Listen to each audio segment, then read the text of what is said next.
Welcome back to Roosters Radio. And ladies and gentlemen, we've got he's a big name in and around the eastern suburbs.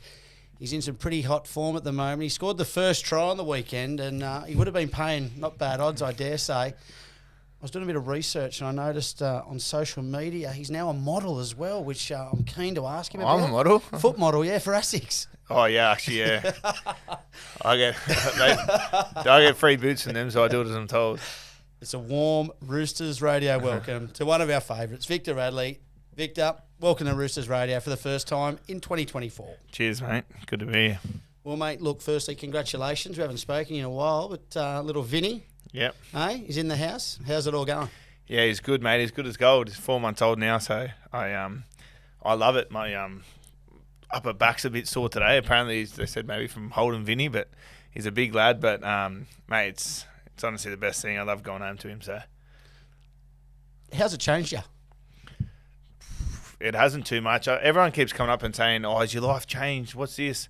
But yeah, I still come to training. I still want to just play rugby league. I go home and I'm sore, and it's good to go home and he's there. It's good fun, but my life hasn't changed at all, really. It's just the same thing. But when I go home, I've got a baby there. It's good fun. Do you think you've mellowed a bit? Or are you just getting old? I don't know, because I went and done my hammy before Anzac Day, and then everyone said, "Oh, surely is it your perspective change? You know, you've got the baby at home, you get to go." I said, "Not really. I went home, I was livid. I missed a couple good days. Like, I still had FOMO when the boys went for a beer after." Yeah, it hasn't changed me that much. I love hanging out with him, but it's still the same stuff, I guess. Well, speaking of FOMO and having beers, my spies down the Chloe tell me you've been checking up on the workers. Yeah. Doing the decking. Well, my mate BT's doing all the work down there. Redid the deck at the front, doing all some other maintenance stuff. And he always sends me a message, "Oh, come down for a coffee." So I sit there and watch him work for 20 minutes. It's a good pub down there, and always try and stop him when I can. Well, I mean, have you put the nail bag back on? No, not quite, no. I would love to. If I was going to work anywhere, I wouldn't be there. Yeah, right. I tell you, yeah. And the old man, he props the joint up most nights anyway, right? Yeah, pretty much. BT said he worked there all day, finished at 5 o'clock, then Meeks put on beers for him afterwards. He said it's honestly the best thing ever. He said whatever he gets paid for the day, and then he reckons he drinks $200 worth of beer. Beautiful. He says it's the best ever. There's a shout out, Megs. Big shout out to the Clover Valley Hotel. Mate, let's talk a little bit of footy because you've come back from your hamstring. As I said, you scored the first try there on the weekend. If we go back the week before, the Cronulla game, what did Robbo say during the week? I mean, he mentioned it in the press conference, you can't win games scoring 38 points. We're going to talk about our attack. But what were the lessons learnt from that game after the Sharks? That was it pretty much. We should win every game where we scored. We scored 30 against them. We should win that game. You know, we're a defensive team, and because our attacks was really free and humming, I think it funneled into our defence a little bit.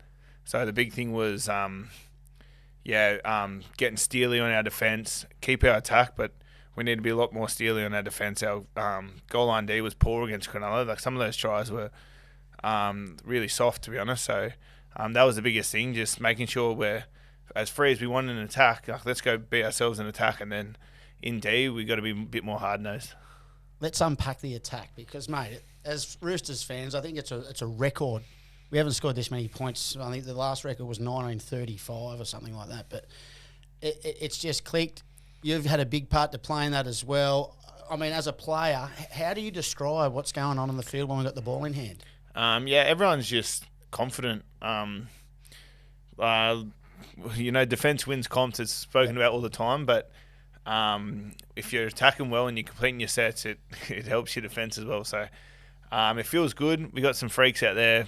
Dom's killing it. Like, so many good players. So everyone's just really confident and being themselves. And then, like I said, if we make that defence get a bit harder and stop letting 3 tries in or 38 points against Cronulla, that's when we're going to start challenging the top teams.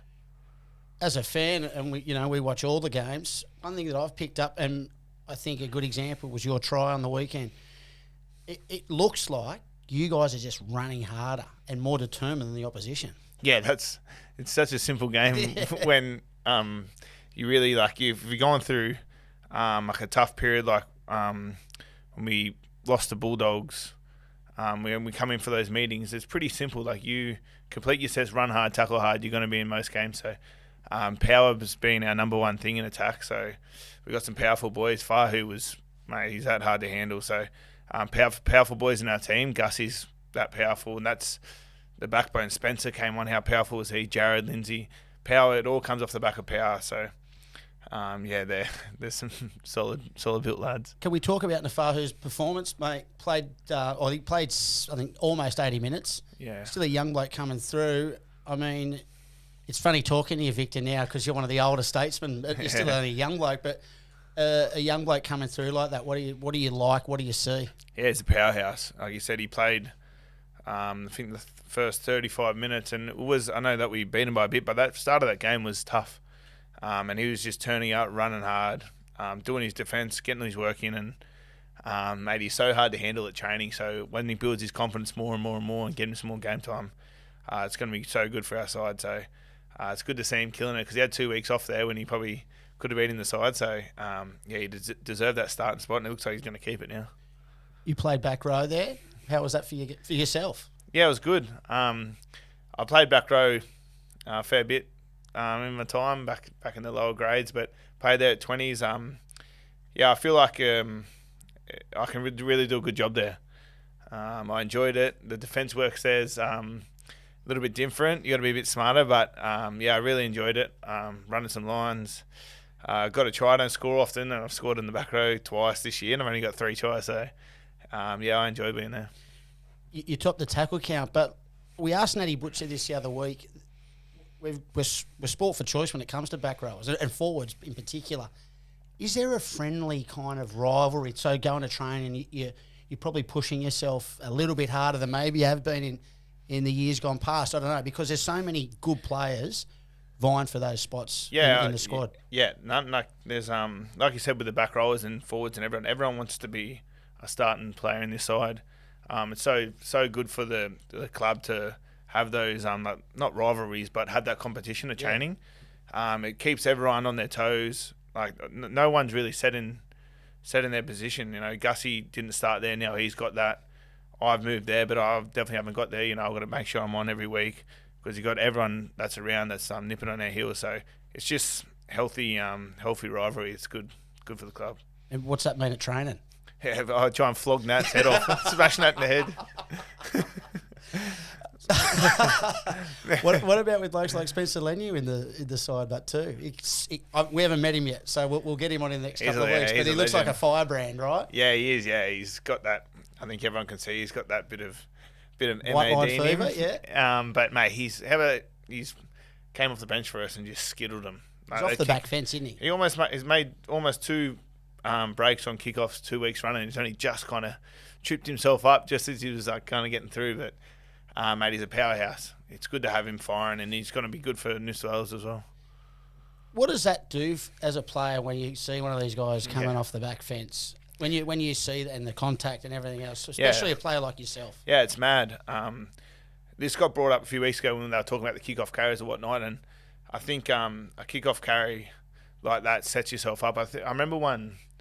I forget who it was against. What about Jared's getting the Anzac Day game? Yeah, see, like that. I was watching that game, and when that happened, I thought we're on here. We're going to win this game. Honestly, from that moment, and I've had it before when I kind of run next to the person, Lindsay, whoever it is, taking that carry, and whatever happens, and if it's in our favour, I think to myself, "Oh, we're on here." Like it honestly can sets the tone, right? Give you the confidence to go, "We're going to win today."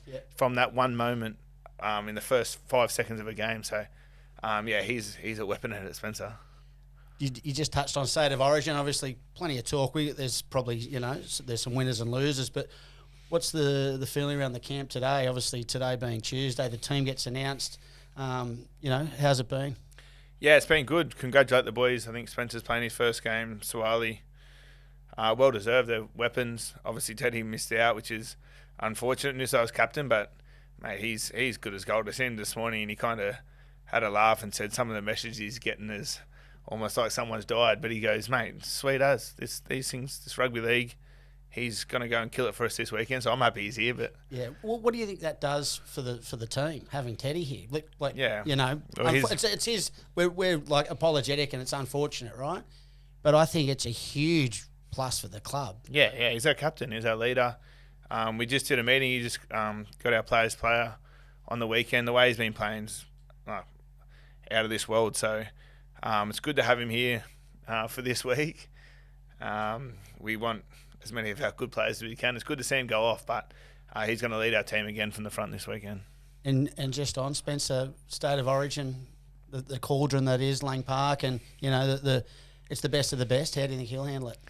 He's a weapon, mate. He's an absolute weapon. He'll be good as gold. Hopefully he goes MAD and flogs a Queenslander, but wait and see. As long as it's not Lindsay, right? He can flog Lindsay if he wants. Who cares? I was just doing a bit of research prior to the show, and I was looking at the amount of games you played. It's about almost 130, and it got me thinking about your role at the club and the way you're playing it. And I feel like your style has changed this year. You're playing more of that ball-playing kind of lock, similar to like an Isaiah Yeo style of play the last couple of years, but now you just seem to be running hard and running straight and putting the ball under the arm. Was that the instructions from Robbo at the start of the year? Not really his instructions, no, but I kind of had that feeling, with the team we got, I don't need to do anything. I need to make sure that I'm working hard, trying my best to get ruck speed, support, and all those areas. And we want our halves with the ball. We want our centres with the ball. We don't want me with the ball, you know what I mean? We want me with the ball before they get the ball, trying to do something like some ruck speed or build something for them. So my mindset's just to be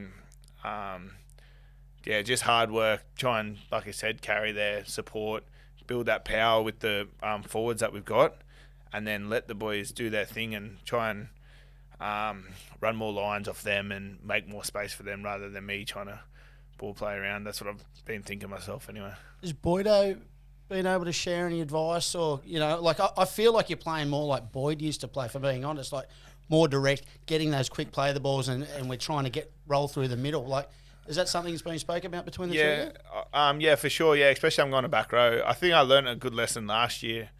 Why would I missed a few weeks for something? We'll touch on that. But and then I came back in and I kind of had a better mindset there. And I think Jared spoke to me about carrying the ball more and just getting that power. So I feel like I learned a good lesson last year, and coming into this preseason, I didn't want to forget that lesson because I feel like we played our best footy at the end of the year when I kind of took on more of that role. So I do speak to Boydo, especially now I'm in the back row, get some little tips off him. But he's as hard as nails. He tells me how to do stuff, but doing it's another thing. You're disciplined this year, mate. I think you copped a fine on the weekend. I don't know if you have to pay it, but like all in all, you've been a good boy this year. Yeah, touch wood, mate. Touch wood. We sent off this week. Have you had to change anything? Like, have you changed your way you approach tackling? Is there anything you've changed in your game? No, I think defending at the back row as well. And I've been playing more minutes. I've started the year, I was playing the full game most of the time. You played 80 on the weekend. Yeah. So I've just been trying to do my role as best I can. Like, I don't feel like my role is the young energy, trying to smash someone, play 20 minutes type person like I used to be. So I just want to make sure I'm staying on the field as long as I can. And, just keeping my feet about me. Anytime I get in strife is when I'm sprinting at blokes over shot and trying to hit someone. So just my footwork, mate. It's just been a work on my whole career. Just keep working on that. Where do you see yourself now in the pecking order of the leadership? Obviously, and the Not reason I near the ask, top. Really, because I ask this because obviously we've got a big exodus at the end of the year. Particularly Jared is the spiritual leader, and I speak on behalf of the fans. I think you will fill that void when he goes. I mean, I don't know if you guys have spoken about it, but that's why I asked the question. Do you feel like that's kind of he's going to hand the baton over to you? Well, I'm in the player performance group, so we've got like a leaders. The captain's group, and then like a little player performance group just underneath that. I'm in that group. I enjoy trying to be a leader. I feel like the me being a dickhead days are done now. What a baby. It's all happening. So I feel like I'm just naturally morphed into probably a better leader, but I don't think anyone's ever going to fill the shoes of Jared. But I think if anyone, Lindsay's obviously up in that captain's group now too. He's an enormous leader for us. He's a big professional, I think I can still be myself and be a leader, and I don't think, it's going to fill Jared's shoes, but I'll do my best to hold the fort. What's leadership to you on the field? What's a good leader look like, and how do you lead? By actions is number one, especially in my role. I do talk a lot, but it's not like I'm captain. I don't have to think about what I'm going to say to the whole team before the game or whatnot. I think actions is number one. And then for me as well, I think just making sure that I'm still being myself and having fun and making sure everyone feels comfortable to be themselves as well is pretty important. Making sure we're all going for a beer or doing that. Just everything that, I don't want to be someone with like, hide that from Radley, you know what I mean? I want to be the one that's like, no, let's all go. No, we're grown men. Let's all go do what we want. Let's go and have fun. Let's work hard and do that. So just lead with my actions and then make sure everyone feels comfortable with doing what they want around here. So it's work hard, play hard. Yeah, pretty much. Party hard.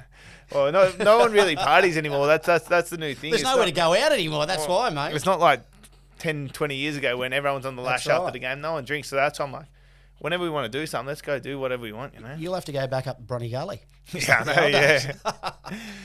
Now, mate, I was reading an article the other day. They were talking about, Jared, Joey, Luke Keary, Joseph Suaalii leaving.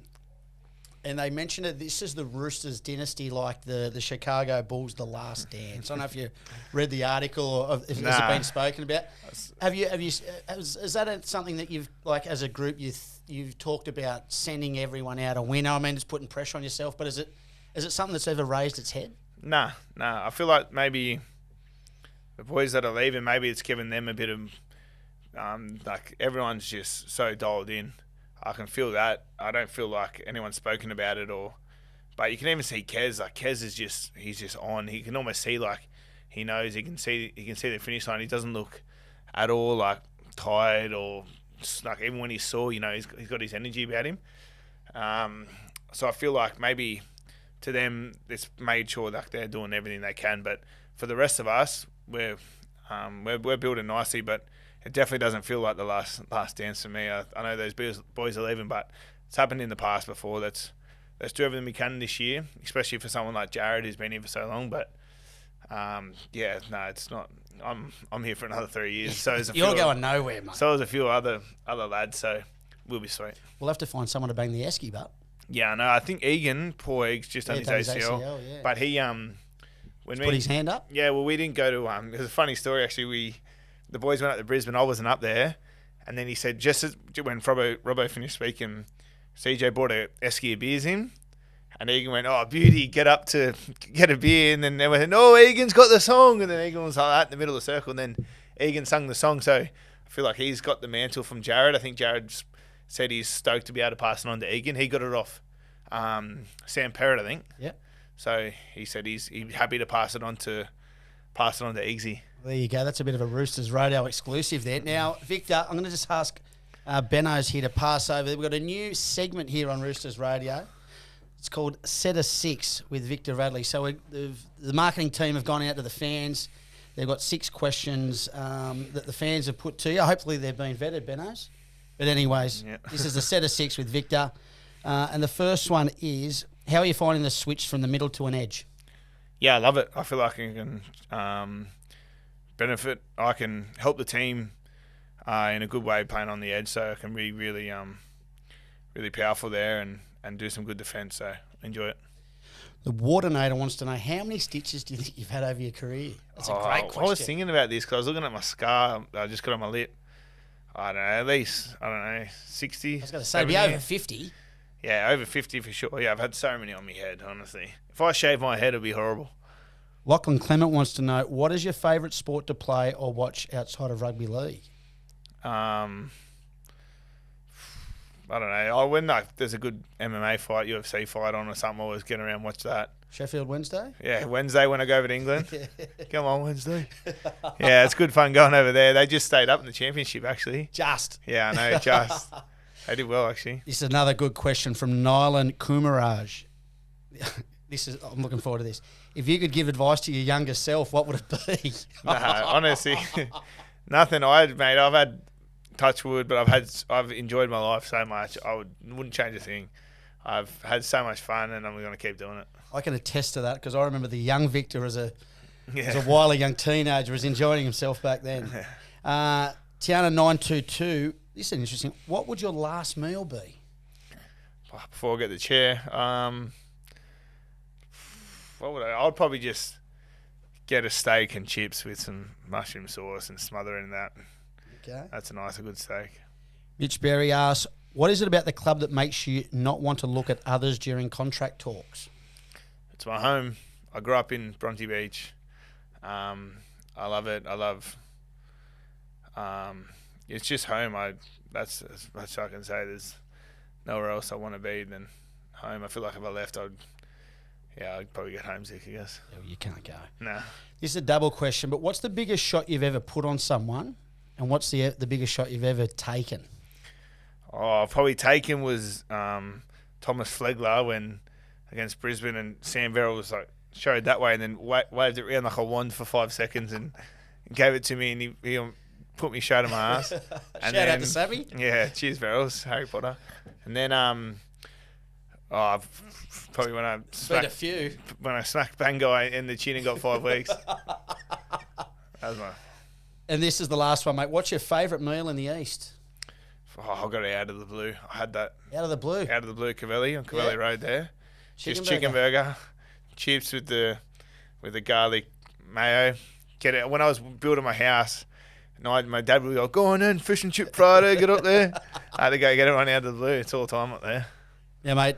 Sunday afternoon here at Allianz, 4:05 kickoff. We take on the Cowboys. Good news is you get the week off after, you get a bit of a break. Cowboys are missing 7 players. We're missing 4, albeit 3 of our forwards. How do you see the game, and what do we need to do to win? We need to keep building on that defence like I spoke about, being steely. We want to keep growing that. Our attack's in a good spot. Obviously, you still want to hold on to that and then just get more steely in our defence. We've almost, we let in a lot of points against Cronulla. We've always having 3-4 tries, Let's get that down to 2, get that down to 1, and then look for 0. So just keeping that ball in the field of play and just going live and long and hurting. And, letting our defence do the talking, I guess. Well, mate, keep running hard, keep tackling hard, and the results will come. That's exactly right, yeah. We will. On behalf of the fans, mate, we love having you on the show, mate. We love having you at the club. As always, mate, it's been a pleasure. Good luck on the weekend, and we'll see you around the traps. Cheers, Hope. Cheers. Thanks. Amazing. Thanks, mate. Thanks, buddy.